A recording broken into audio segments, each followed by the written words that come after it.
The news day continues here on One News Now. I'm Sean Yao.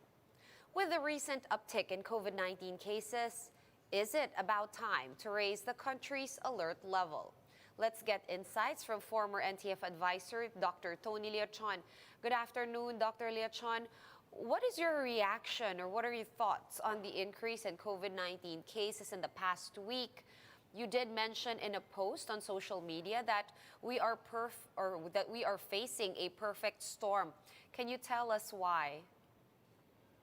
Well, the reason I say that we're facing a perfect storm is basically on the following items. First is the holiday season, and we know that mobility is increased, and it's very difficult to tell people not, of course, to go out. And number two is the increase in the volume of returning overseas Filipinos and travelers to the Philippines, given our culture, and because of our relaxed quarantine situation, unlike let's say in Singapore and Hong Kong, they have a 21-day quarantine, and the latest thing about this particular criminals keeping of the quarantine by a certain personality, so that adds up to the present problem. And I think Omicron has arrived in Southeast Asia based on the reports on cases in Thailand, Malaysia, Indonesia, and of course the Philippines. And the other components of the perfect storm is basically the Typhoon Odette issue, in which the Department of Health and the other related agencies are now divided in terms of attention, in terms of addressing the Visayas and Mindanao, and of course the vaccination efforts in the government.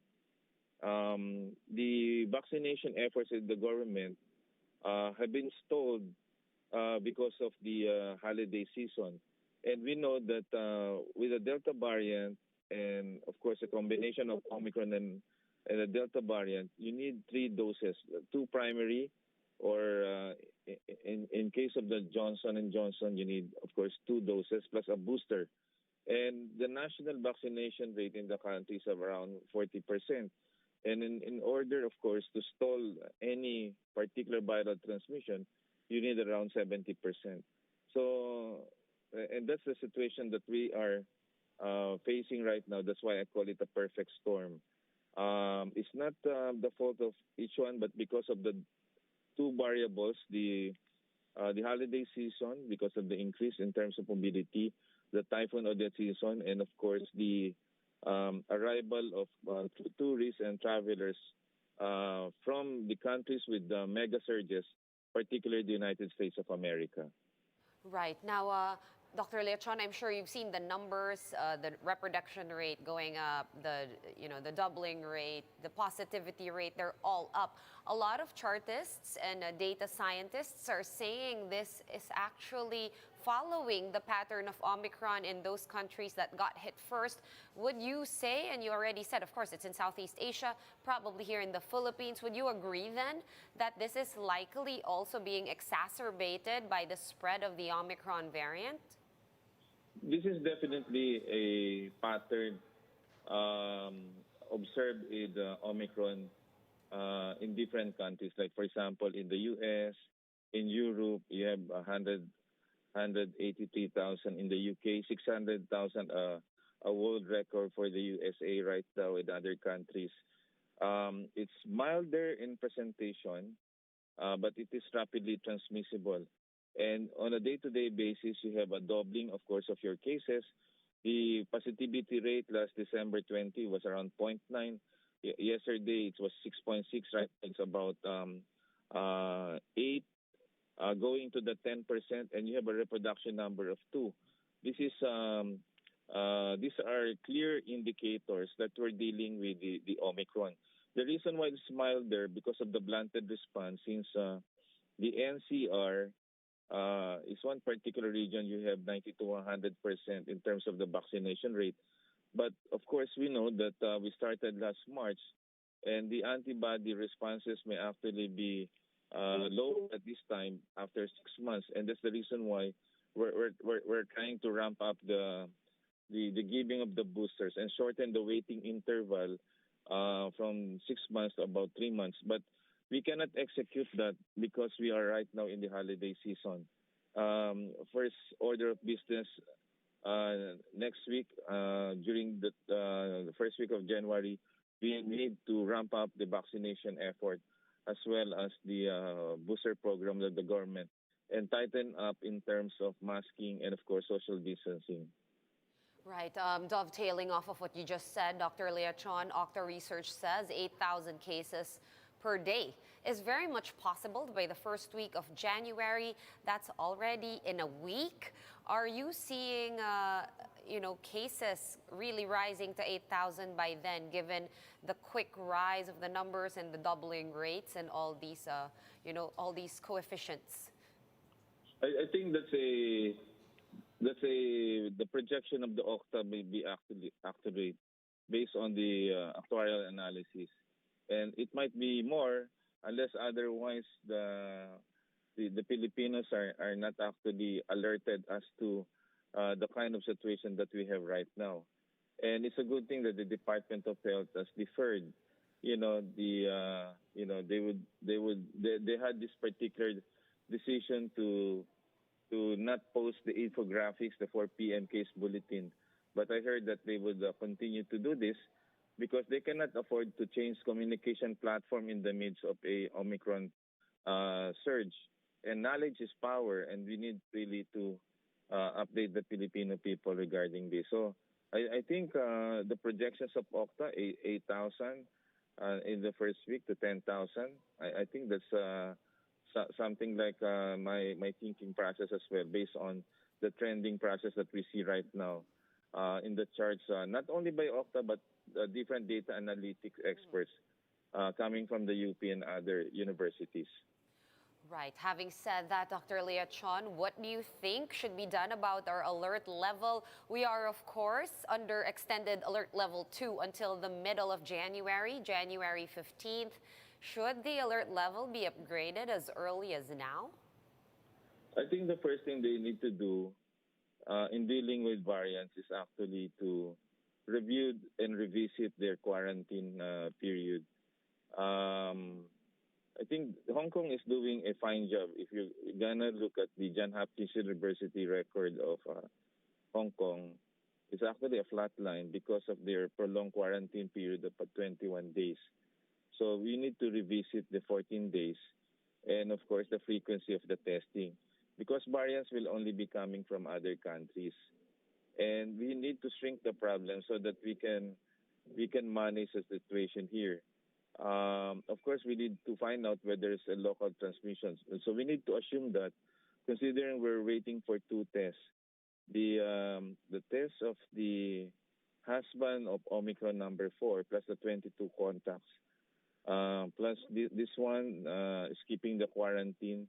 I think she's positive plus 12 others. So if you have here a transmission, a local transmission, then perhaps they might revisit the alert level system from alert level 2 to alert level 3.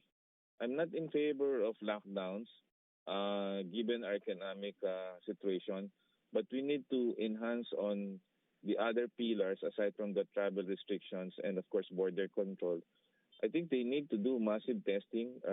Testing is very important. We need to ramp up and then do contact tracings and then try to prepare the isolation and quarantine facilities. I just gone to the hospital, and there's an increase in the number of cases right now admitted in the hospital. And therefore, we need to prepare as well the frontliners as well as the facilities. Right. That was going to be my next and last question for you, Dr. Leachon, because you are a doctor, a healthcare worker. How are the quality of hospital admissions? You did mention that admissions are increasing, but what are the quality of the illnesses that are in COVID patients that are being admitted? Are these cases quite severe, or are we mimicking sort of what happened in South Africa, where hospitalizations remained low and the cases were not too severe? I think it's more of the Omicron variant because with the Delta variant, we see patients with severe sore throat fever and suddenly would go into severe acute respiratory distress syndrome. While for Omicron, you have sore throat, you have fever, and then you have generalized fatigue and all. So the main difference that I mentioned in my Twitter account is that um, it will still hurt the country. The Delta variant, in terms of ferocity and virulence, of course, it's well known, and it can really kill. But with Omicron, even it is mild, but if it will affect unvaccinated individuals and those comorbid condition, or granting for the sake of argument that it's mild, but it can still paralyze the workforce because if you're positive, then you cannot go to work. And if you cannot go to work, then of course, um, we will have economic depression later on. So we need really to stop the transmission by preventing the variants from coming in and then ramp up on the vaccination effort and the booster and try to mass up the the public in order really to arrest this particular surge. I think that's the strategy that we're seeing right now. All right, as usual, thank you so much for your time and all the advice and insights. Former NTF advisor, Dr. Tony Liachon, thank you so much for your time, Doc, and Happy New Year. In relation to that, the Health Department has tallied nearly 3,000 new COVID-19 cases today. Total infections are now at 2,843,000, some 14,200 of which are still active cases. Over 130 new deaths were also reported today, bringing the death toll to 51,500. Only 9 new fatalities were recorded this month, while the rest are backlogs. Total recoveries, on the other hand, have climbed to over 2,778,000, with 480 new survivors logged in the last 24 hours. Meanwhile, the positivity rate has increased to 10% out of the 30,500 tests conducted.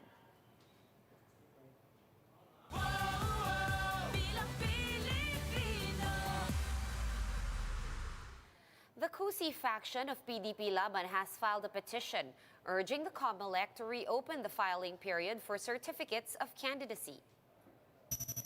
PDP-Laban Secretary General Melvin Matibag said in a statement that reopening the COC filing period would benefit the electorate and should be considered seriously.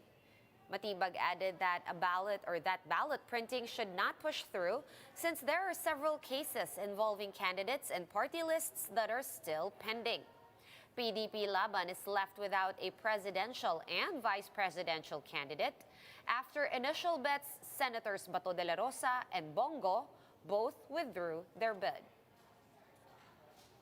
For more updates, visit News 5, The Philippine Star, and Business World online.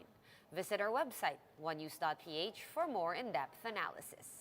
You can also catch One News on the Signal Play app. Register for a free account at www.signalplay.com and stream One News live anytime, anywhere. Masks on, wash hands, and stay safe, Philippines.